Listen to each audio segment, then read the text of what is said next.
The medbay of the Galactic Coalition flagship Sovereign Dawn hummed with the sterile efficiency of 1,000 worlds' combined medical knowledge. General Thexvar, Supreme Commander of the Coalition forces and a Krill warrior whose species had dominated military strategy for 12 millennia, stood before the observation window, with his forearms crossed in a gesture of finality. "The toxin is beyond our capabilities," he announced, his translator rendering his gravelly voice into universal standard. "Commander Farit has 6 hours, perhaps less.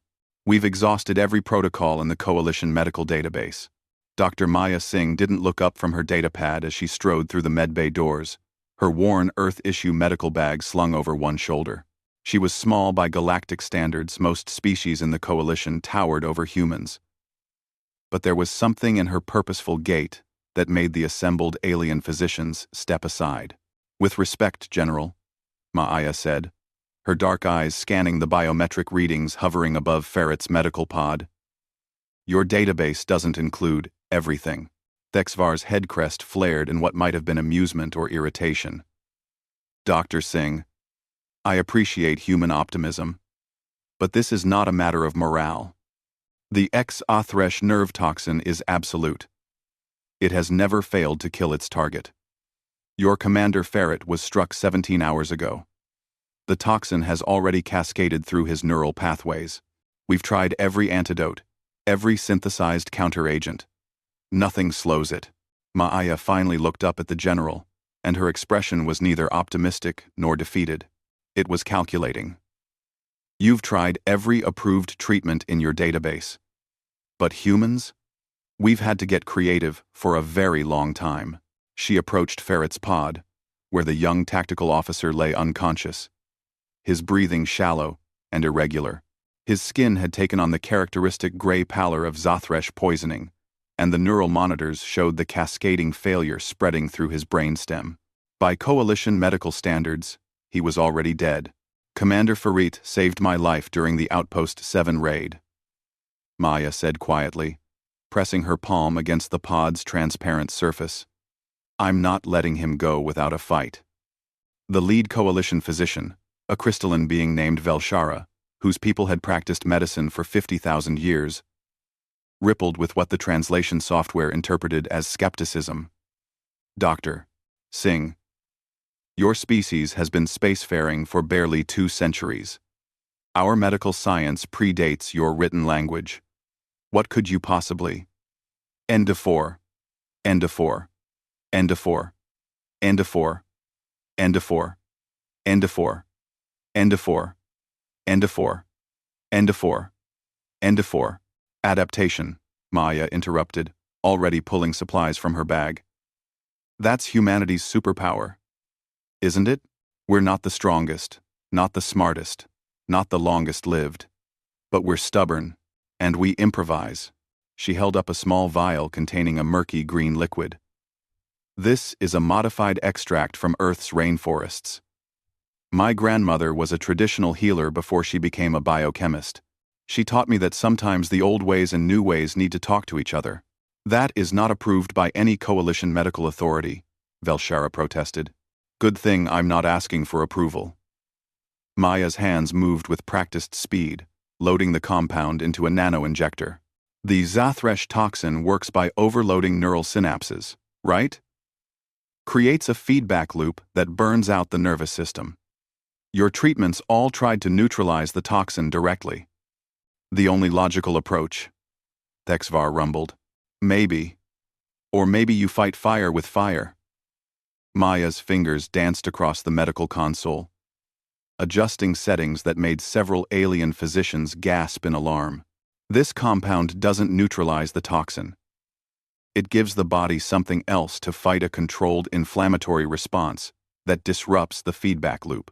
Basically, I'm going to make his immune system so angry at this new invader that it stops the cascade effect. That could kill him faster," Velshara warned. "He's already dying on your watch." Maya's voice was steel, wrapped in velvet. "General, I need authorization to proceed." Thexvar studied the human doctor for a long moment. He had fought alongside humans for 3 years now, ever since Earth joined the Coalition. They were reckless, emotional, and utterly unpredictable.